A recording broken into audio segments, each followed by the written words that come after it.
Para ver bem. Irmãos, mais uma vez, boa noite, graça e paz. Muito bom estarmos reunidos aqui hoje, nessa quarta-feira. Estamos ainda em clima de férias, né? Muitos irmãos ainda passeando de férias, vendo as suas famílias. Oramos por eles, oramos pelo conforto também do nosso irmão Hamilton, presbítero da igreja, que essa semana teve a perda do pai. Oramos também pelo conforto e pelo cuidado de Deus, e agradecendo o cuidado de Deus pela vida do Denner, da Lisandra e do pequeno Guilherme, que chegou ao mundo há poucos dias, mais um membro da nossa comunidade. E pedimos agora que o Senhor possa nos orientar através da sua palavra, nos dando a direção necessária para andar de acordo com a sua vontade. Amém, irmãos? Vamos abrir nossas Bíblias em Mateus, capítulo 13. Mateus 13, nós vamos ler 3 versículos. O versículo 44 até o 46.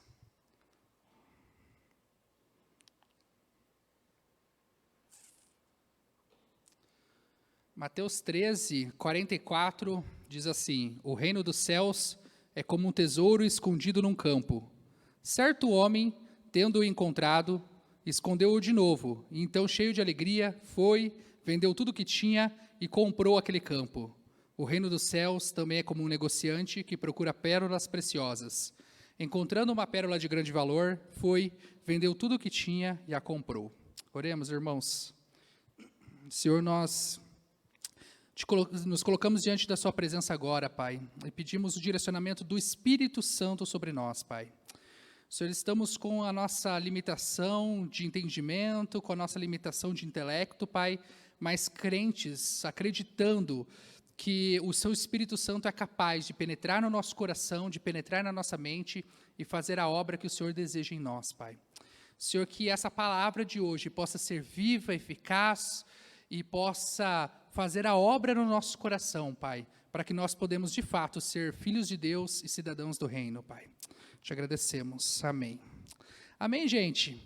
Então, como vocês sabem já, desde domingo agora nós tratamos do tema sobre o reino de Deus.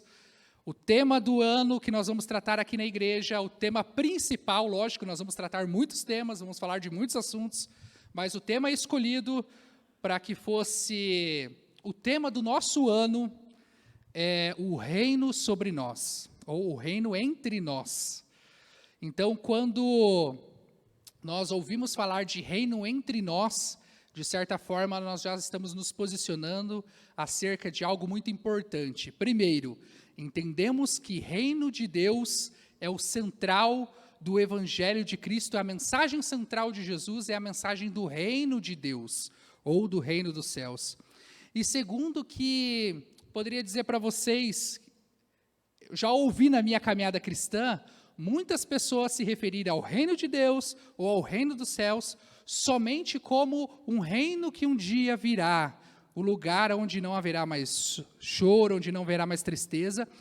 É verdade que esse reino virá sobre nós, é verdade que nós viveremos nesse lugar transformado, de terra e céu transformado, de nova terra e novo céu, mas também é verdade que o reino de Deus já está entre nós. É isso que Jesus nos fala em Lucas 17, você não precisa abrir aí, mas se você quiser anotar para conferir em casa. Lucas 17, o capítulo 20, do versículo 20 ao 21, diz: Certa vez, tendo sido interrogado pelos fariseus, quando viria o reino de Deus, Jesus respondeu: O reino de Deus não vem de modo visível, e nem se dirá, aqui está ele, ou lá está, porque o reino de Deus está sobre vocês. Então, irmãos, o reino de Deus, ele é o reino do já e do ainda não. Do já, porque ele já está entre nós. Ou melhor, vamos começar ao contrário, do ainda não, porque ainda haverá um lugar aonde nós contemplaremos o Senhor face a face, onde nós estaremos com Ele de forma presencial, aonde a gente vai contemplar toda a glória de Deus, onde não haverá mais nenhuma necessidade, onde não haverá mais dor, onde não haverá mais tristeza alguma, onde nós estaremos completamente nele. E Por outro lado, esse reino de Deus já começou, porque quando Cristo vem, a gente precisa lembrar sempre que, como diz aqui o pastor Nadir no domingo, né? Um pouco antes de começar o ministério de Jesus, você tem João Batista anunciando um reino que estava próximo, que estava chegando, que estava às portas. Na sequência, você tem Jesus já anunciando esse reino que já estava entre nós, como nós lemos aqui. Então, irmãos, nós somos como peregrinos.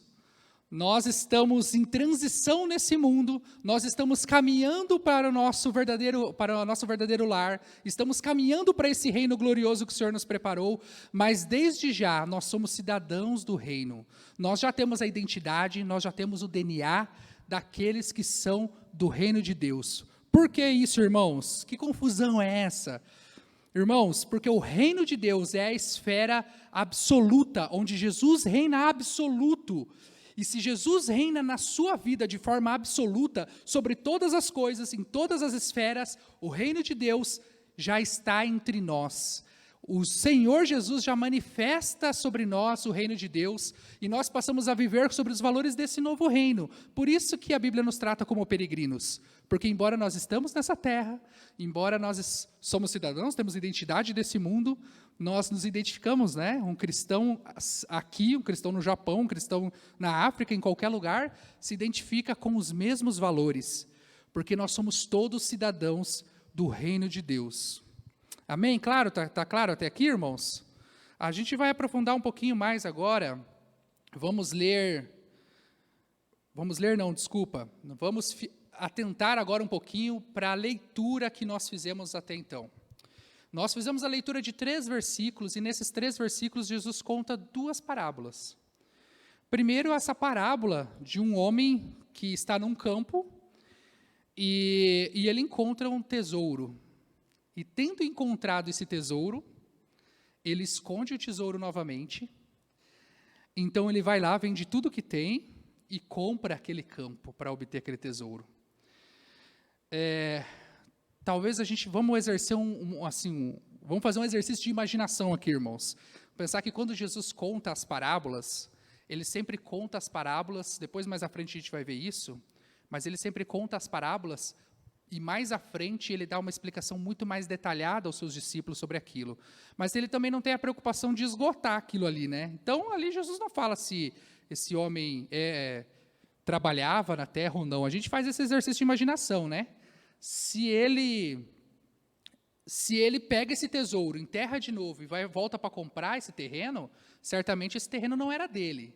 Certamente ele estava trabalhando nesse terreno. E trabalhando nesse terreno, ele se depara, talvez arando, talvez carpindo, ele se depara com um tesouro. Vamos imaginar um baú, talvez, de tesouro, né? Tipo aquela coisa dos filmes infantis, né? E aí, quando ele olha para esse tesouro, a Bíblia fala que ele se enche de alegria. E se enchendo de alegria, ele tem uma brilhante ideia. Eu vou guardar de volta esse tesouro, afinal de contas ninguém sabe que ele está aqui. Eu vou vender tudo que eu tenho, vou para minha casa, vendo tudo que eu tenho, volto e digo para o dono da terra, eu dou tudo que eu tenho para comprar essa terra. Você aceita? E aí ele compra a terra. Comprando a terra, agora aquele tesouro escondido é dele. Irmãos, isso até parece um pouco, talvez você possa pensar que isso é um pouco antiético, né? Então eu vou contextualizar a vocês o seguinte. Primeira coisa para a gente saber é que, primeiro a gente tem que lembrar que isso aqui é só uma analogia, é só uma história para nos explicar melhor aquilo que Jesus quer dizer. Na verdade, não explicar melhor, depois eu vou falar um pouco mais sobre isso, mas para que a gente possa entender aqui o que Jesus está querendo dizer. Primeira coisa é que na lei rabínica, isso não é um crime. Se você encontrasse qualquer coisa que tivesse escondida, sem o conhecimento daquele proprietário, e que tivesse fora do alcance da casa dele, não tivesse para dentro da casa dele, ou para dentro de um muro que ele tivesse construído, tudo isso que ele encontrou ali fora, não sabendo esse dono que era dele, poderia ser dessa pessoa que encontrou. Mas a gente vê que esse homem, se ele fosse antiético, ele simplesmente pegaria esse tesouro, opa, ninguém sabe que o tesouro está aqui, levaria o tesouro embora, sem falar nada para ninguém, e acabou a história. Mas não, ele se preocupa em vender tudo que tem, voltar e comprar aquela terra onde está o tesouro. Isso é só uma coisa para dar uma desmistificada nessa ideia, que talvez possa ter ficado na sua cabeça. Não sei se ficou, na minha ficou quando eu li. E outra coisa, por que, afinal de contas, havia um tesouro enterrado? Nesse período, irmãos, não era incomum que as pessoas enterrassem tesouros, seja para a proteção de saqueadores, de ladrões, ou até mesmo em contextos de guerra. Né? Vamos pensar que nesse período até mesmo a ética da guerra era diferente da ética da guerra de hoje. Muitas vezes, quando os soldados invadiam uma determinada região, eles subjugavam aquele povo e eles se sentiam no direito de roubar o que as pessoas tinham, de pilhar tudo o que as pessoas tinham e tomar para si. Então, era muito comum essa prática de esconder um tesouro, de enterrar um tesouro, para que depois eu soubesse exatamente onde ele estava e resgatá-lo. E era comum também que achassem, depois de algum tempo, tesouros enterrados, do qual o dono não voltou, talvez morto em alguma guerra, alguma situação, para resgatá-lo. Essa é a primeira parte, onde fala do tesouro que foi encontrado. A segunda parte fala de um comerciante, de um homem que está à busca de pérolas. Né? Vocês estão com a Bíblia aberta ainda? Versículo 45, 46. O reino dos céus também é como um negociante que procura pérolas preciosas. Encontrando uma pérola de grande valor, foi, vendeu tudo o que tinha e a comprou. Então, esse negociante procura pérolas preciosas. A pérola preciosa, nesse período, é equivalente ao que seria para a gente hoje. Hoje ela ainda é valiosa, né? Mas é o equivalente ao que seria para a gente hoje a figura do diamante. Muito importante, muito valioso. E havia toda uma dificuldade para encontrar uma pérola. Havia uma dificuldade porque a gente não tinha desenvolvido mecanismos para que você pudesse fazer um mergulho numa profundeza a ponto de encontrar essa pérola, de maneira extremamente segura, como nós podemos fazer hoje. Então, era muito comum que as pessoas tivessem que amarrar corda em volta de si, amarrar numa pedra, tomar fôlego e pular e entrar o mais fundo que pudesse, para então fazer a caça procurar essas pérolas. Então, era um ato extremamente difícil, dava um certo trabalho. Então, essa é a figura que nos traz aqui, que esse homem, um negociante, procura pérolas preciosas, e quando ele encontra, ele faz a mesma coisa que o homem que encontrou aquele tesouro. Ele vende tudo que tem, e para ficar com essa pérola, para comprar essa pérola preciosa. Irmãos, alguns apontamentos a respeito disso. Nos dois casos, e isso aqui é o central, nos dois casos, eles trocam tudo o que eles têm para alcançar aquilo que tem muito mais valor para eles. Nós, muitas vezes, estamos muito focados na nossa vida pessoal, na nossa carreira profissional, nos nossos bens, nas coisas que nós podemos adquirir aqui na terra. E nós esquecemos como a Bíblia trata tudo isso. Nós esquecemos que tudo isso é transitório, são coisas que passam, são coisas que vão perecer nesse mundo. Mas o reino de Deus, a glória do Pai, a vida com Cristo, é algo que nós começamos a experimentar aqui e vamos viver com ela para sempre, vamos viver com ela a eternidade. Isso é o essencial para a vida de um cristão, isso tem que ser o essencial. A busca pelo reino de Deus deve ser o essencial. Não à toa, Mateus 6,33 diz, buscai primeiro o reino de Deus e a sua justiça, e essas coisas vos serão acrescentadas. Buscai primeiro, isso está numa ordem, irmãos, de prioridade. A primeira coisa, o mais importante, Mas aqui Jesus traz uma ilustração muito interessante para a gente, para que a gente entenda que por mais que tudo que você tenha o seu suor, e a Bíblia fala que o trabalhador, perdi o texto agora, me lembra, Bruno, isso, o trabalhador é digno, né, do suor do seu rosto, daquilo que ele conquista com o suor do seu rosto, mas a gente tem que lembrar, irmãos, que mais importante do que tudo que a gente pode receber aqui, mais do que tudo que a gente tem aqui, o mais importante é aquilo que a gente tem com Cristo, é a nossa comunhão com Ele. E por que eu digo isso? Porque muitas vezes as circunstâncias vão nos desafiar.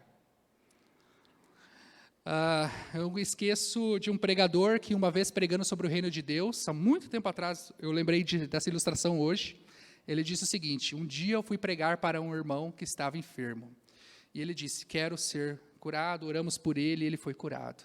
Outro dia voltei e falei sobre o reino de Deus, ele disse, muito obrigado, eu já tenho uma religião. E por mais difícil que possa ser, deixa eu tentar te lembrar de algumas coisas. Jesus fez algumas coisas, Jesus fez muitas coisas milagrosas. Um grande exemplo, Jesus ressuscitou Lázaro no túmulo, depois de vários dias morto. E aí eu pergunto para vocês, onde mora Lázaro hoje? É inevitável, num determinado momento Lázaro morreu de novo, mas o reino de Deus que ele encontrou, isso, irmãos, isso é para a eternidade, isso é para sempre, não à toa quando muitas vezes Jesus cura as pessoas, ele diz assim, a tua fé te salvou, porque isso é o mais importante, isso é o mais grandioso, encontrar a glória de Deus é o que nos dá sentido para a nossa vida. E alguns pontos a respeito desse texto aqui que eu encontrei numa leitura, eu vou dar o crédito aqui, do pregador teólogo John Stott, quando ele fala sobre essas duas parábolas, ele faz 6 apontamentos que eu acho que são extremamente importantes para a gente refletir hoje. O primeiro apontamento é que o valor do reino não tem preço. Nós temos em Cristo, irmãos, como eu disse agora, um tesouro eterno.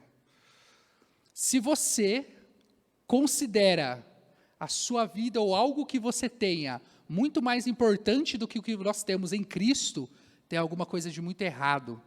Porque quando nós lemos em Atos 20, 24, a declaração ali dos apóstolos dizendo que eu não considero a minha vida mais importante do que a minha missão, que é anunciar o reino de Deus, que é a entrega que nós temos pelo Evangelho. Em 1 Pedro, no capítulo 1, do versículo 3 ao 5, diz assim, vamos abrir, gente? Vamos abrir? 1 Pedro, capítulo 1. Estou correndo um pouco, né? Estou correndo, Mateus? Eu falo rápido mesmo, né?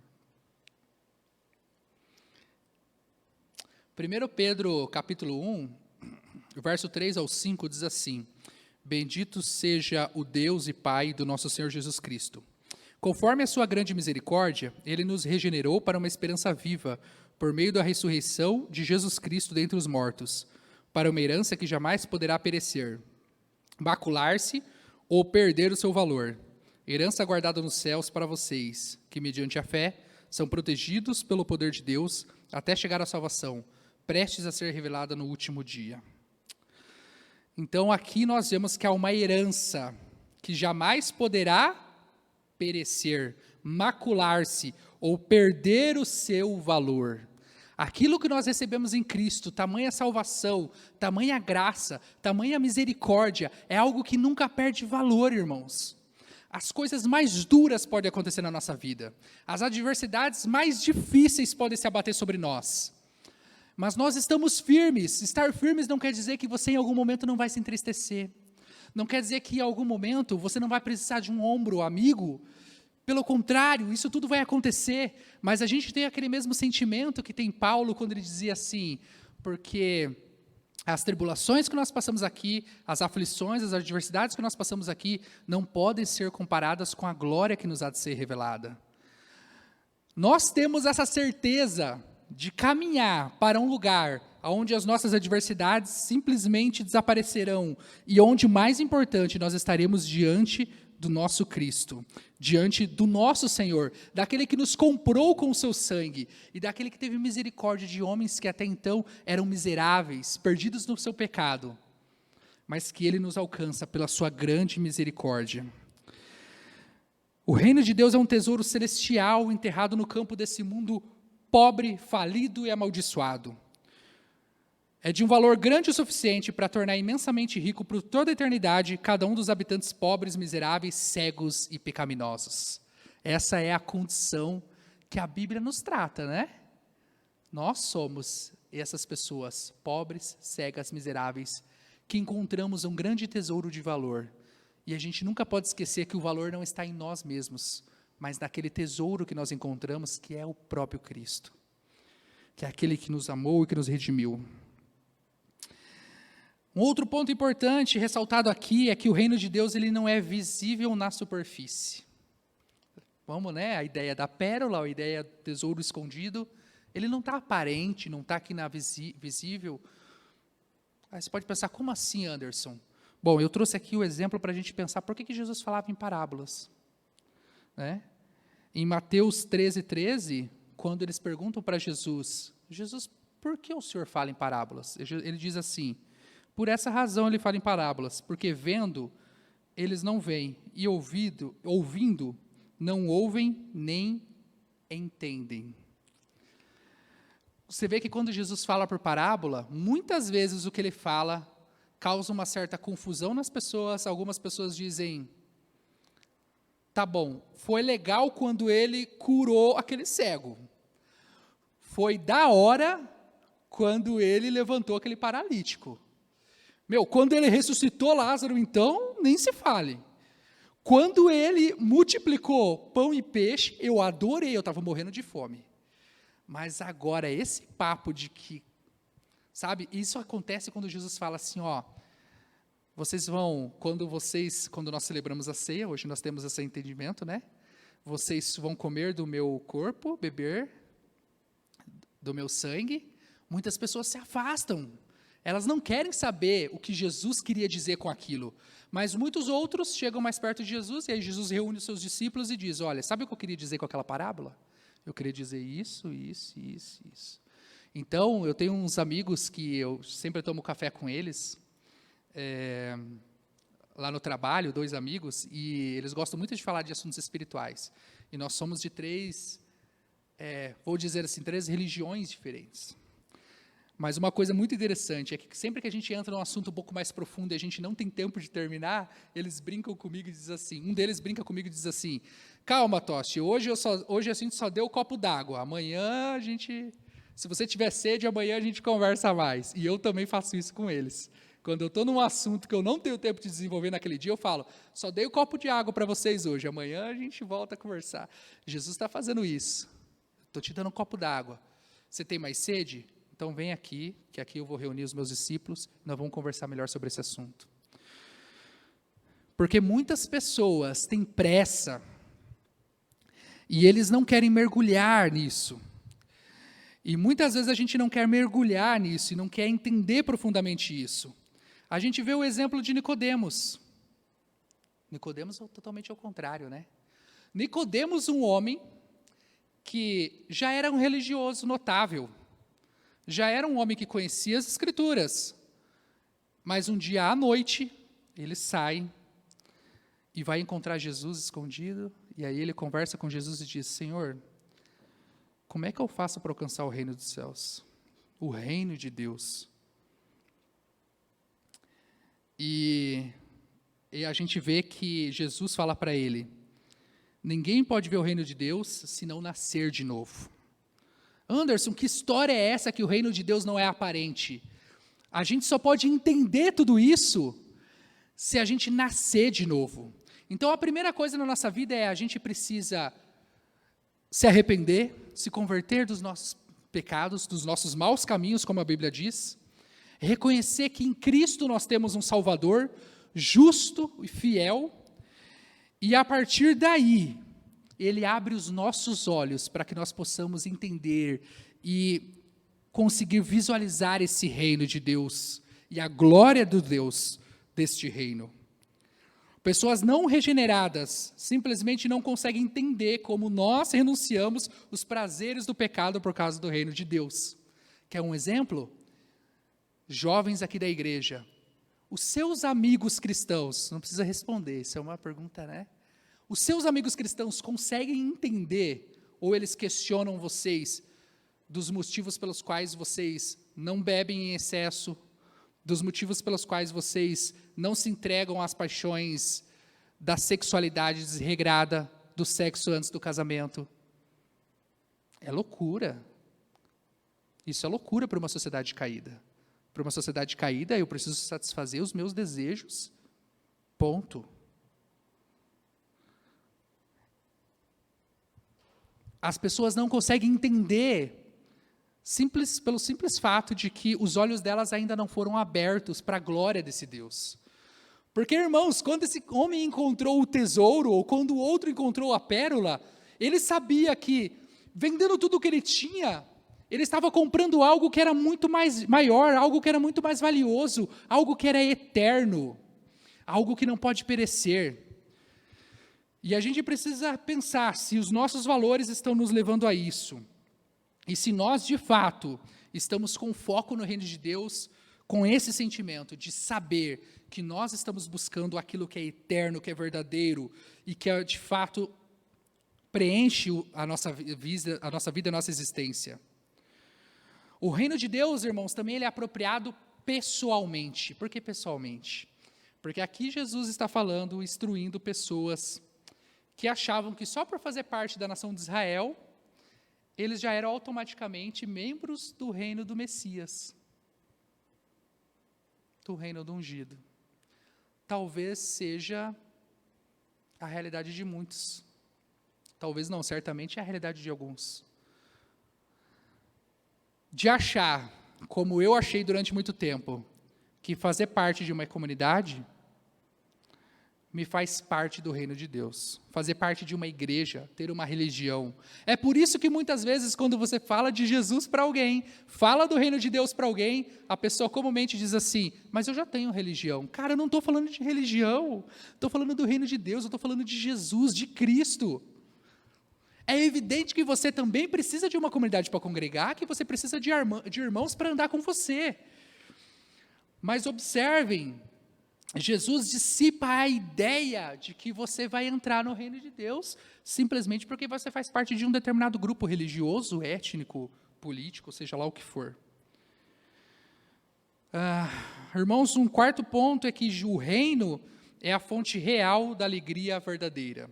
Qual é o estado desse homem depois de encontrar o tesouro? A Bíblia diz que ele foi cheio de alegria, vendeu tudo o que tinha e comprou aquele campo.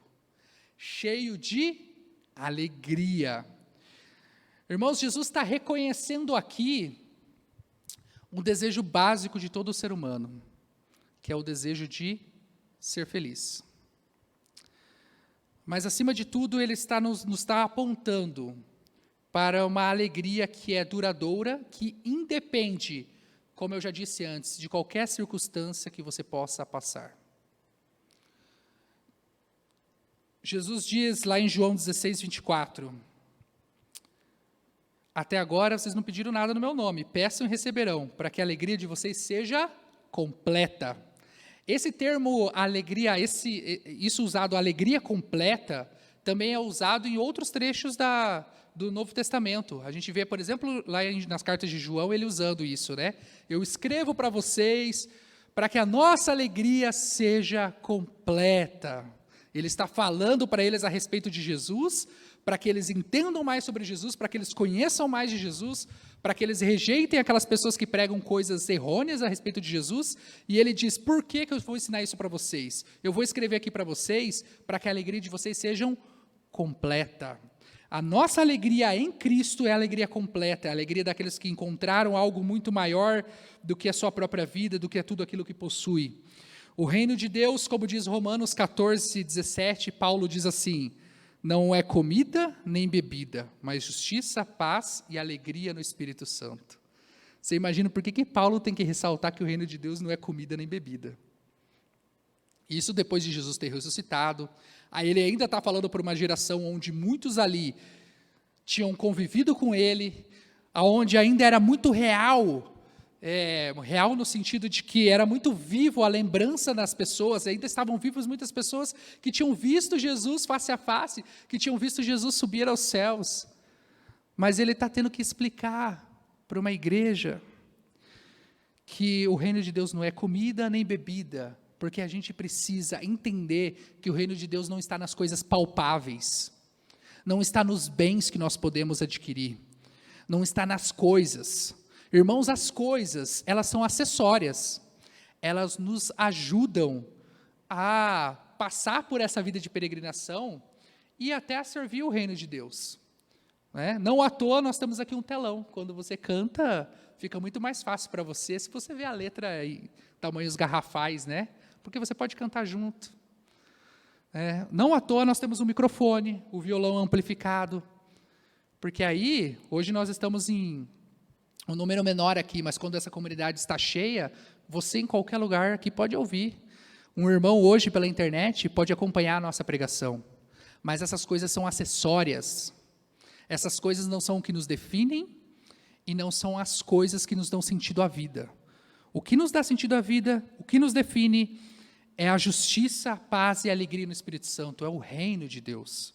Então ele fala aqui da alegria no Espírito Santo, não é a alegria do mundo, não é a alegria que se pode adquirir com coisas que passam, porque quando essas coisas passam, a nossa alegria vai embora. Mas é a alegria pautada naquilo que é eterno. O quinto ponto é que nem todos chegam no reino de Deus pelo mesmo caminho. Um esbarra no tesouro e o outro está buscando a pérola. Um simplesmente está lá, como Paulo, que está num caminho, numa viagem, cai no chão e tem um encontro com Cristo. Ou outros, como esse homem que procura aquela pérola, ou como Nicodemos, que sai de noite procurando algo que lhe faça sentido. Eu sou um religioso, pensa Nicodemos, mas alguma coisa está faltando, eu não entendo muito bem. Essa coisa de reino de Deus é uma coisa que entrou, tudo bem, eu entendo isso como tradição, mas isso ainda não entrou no meu coração, eu sinto falta de alguma coisa. Gente, muita gente está assim no mundo, vagando, procurando. Eu converso com alguns amigos de vez em quando, eles gostam de falar muito de universo. Aí eu brinco com eles assim, calma, o universo tem... Isso que você chama de universo, que te dá as coisas, que te dá o ar que você respira, tem nome, tem uma personalidade, é Deus. E ele se manifesta na pessoa de Cristo. As pessoas estão buscando, irmãos, a gente não pode esquecer que dentro de todos nós há uma busca pelo aquilo que é eterno. E as pessoas estão buscando. Agora, seja aquele que vai encontrar, andando na rua, e esbarra nesse tesouro, ou aquele que está buscando incessantemente esse tesouro, todos eles vão ouvir. E aí o ponto que eu quero trazer para vocês, nós somos emissários da palavra do reino de Deus. Nós falamos. Agora, se o sujeito para qual eu falei, vai ali na esquina, vai dar as costas para mim, ali na esquina esbarrar e encontrar esse reino, ou se ele vai simplesmente dizer, era isso que eu procurava. Isso não cabe a nós, isso é obra do Espírito Santo de Deus. Nós somos apenas emissários, nós somos apenas aqueles que transmitem a palavra do reino de Deus, que anunciamos esse reino que já chegou e que vai ser consumado no último dia. E por fim, irmãos, a fé salvadora tem um alto preço. Quando eu falo em preço, isso parece conflitar com aquilo que nós aprendemos a respeito da salvação, não é? Porque o que a palavra fala? A palavra fala em Efésios 2, do 8 ao 9, que a salvação é pela graça, Vocês são salvos pela graça, por meio da fé, isso não vem de vocês, é dom de Deus, não por obras, para que ninguém se glorie. Se for por obra, você vai bater no peito e dizer assim, eu me salvei, eu fui atrás da minha... Não, calma, não é por obras, é pela misericórdia de Deus que te alcançou e te resgatou. Aí, Anderson, você lê esse texto que fala sobre salvação pela graça, por meio da fé, por dom de Deus, e ao mesmo tempo me fala que a fé salvadora tem um preço alto no sentido, irmãos, que a nossa vida como cristãos envolve uma renúncia. Vamos ler aqui o último texto que nós vamos ler, tá? Lucas 9, versículo 57.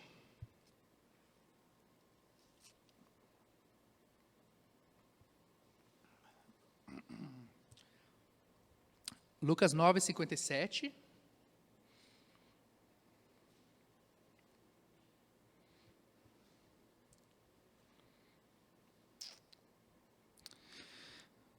O versículo 57 até o 62, tá, irmãos? Quando andavam pelo caminho, um homem lhe disse: Eu te seguirei por onde quer que fores. Jesus respondeu: As raposas têm suas tocas e as aves do céu têm seus ninhos, mas o filho do homem não tem onde repousar a cabeça. A outro disse: Siga-me. Mas o homem respondeu: Senhor, deixe-me primeiro sepultar o meu pai. Jesus lhe disse: Deixe que os mortos sepultem seus próprios mortos. Você, porém, vai e proclame o reino de Deus. Ainda outro disse: Vou seguir-te, Senhor, mas deixe-me primeiro voltar e despedir-me da minha família. Jesus respondeu: Ninguém que põe a mão no arado e olha para trás está apto para o reino de Deus. Jesus traz aqui vários exemplos de pessoas que, quando são chamadas para segui-lo, mesmo vendo tudo aquilo que ele tinha feito, mesmo sabendo que ele é o Messias e ouvindo as suas palavras, dizem: Jesus, espera aí, deixa eu só resolver uma coisa aqui, daqui a pouco eu volto. Eu estou novo, Jesus, eu tenho 15 anos, eu tenho 18 anos, tem muita menina para eu paquerar, tem muita faculdade pela frente, tem cervejada, tem uma vida, estou falando especificamente para os jovens agora, vocês sentiram, né? Para eles sentirem aquele peso. Olha, tem muita coisa para eu viver, talvez você seja cristão, está aqui na igreja há um bom tempo, você pensa assim, deixa eu cuidar da minha vida profissional, quando eu me aposentar, aí eu vou. E Jesus está sendo muito claro, ele está simplesmente dizendo para essas pessoas: meu irmão, é agora, vem, deixe que os mortos sepultem seus mortos. Ninguém que põe a mão no arado e olha para trás é apto para o reino de Deus. Se você está com esse pensamento, você não serve para o reino de Deus. É isso que Jesus está falando, claramente. Então, irmãos, para a gente concluir, a gente precisa lembrar que o nosso rei, ele prepara um reino para nós, prepara um lugar para nós, mas nós já começamos a viver isso aqui. Nós começamos a viver isso aqui à medida em que você entrega tudo o que você tem ao senhorio de Cristo. À medida em que cada aspecto da sua vida, cada coisa da sua vida, seja submetida à vontade soberana desse Deus que nos ama e nos acolhe. Saiu um livro há pouco tempo daquele menino Rodrigo Bibo, que é um teólogo bem interessante, que tem um trabalho legal na internet. Eu confesso que eu ainda não li, mas só o título me chamou muita atenção. É O Deus que Frustra Sonhos. Acho que é isso, né? Quem lembra? O Deus que Destrói Sonhos. Durante muito tempo, eu lembro que eu participei de uma comunidade e as pessoas diziam assim: Deus vai realizar os teus sonhos, porque Deus colocou o sonho no teu coração, Ele vai realizar, irmão. Não. O nosso Deus é um Deus que destrói os nossos sonhos. Mas, Anderson, que absurdo é isso que você está me falando? Eu não quero seguir um Deus que diz para mim que eu tenho que abrir mão da minha vida. Calma, olha o exemplo que Jesus nos trouxe. Você está abrindo mão por algo muito maior, muito melhor, e que vai te satisfazer muito mais. E aí, irmão, não importa a situação que você passe, não importa o perrengue que você passe, nós vamos dar as mãos, vamos passar isso juntos como irmãos. Mas vou dizer uma coisa para você: se o teu contentamento está no Senhor, está nas coisas que não perecem, ela também não vai acabar. Porque a nossa alegria está no próprio Deus, que sempre gosto de falar, aquele que nos amou primeiro e que se entregou por nós. Amém, irmãos? Vamos ficar de pé? Vamos agradecer a Ele. Senhor, muito obrigado. Obrigado porque muitas vezes o Senhor frustra os nossos planos, Pai. Obrigado porque o Senhor nos tirou do mundo onde que nós éramos centrados no nosso próprio umbigo, na nossa própria vontade.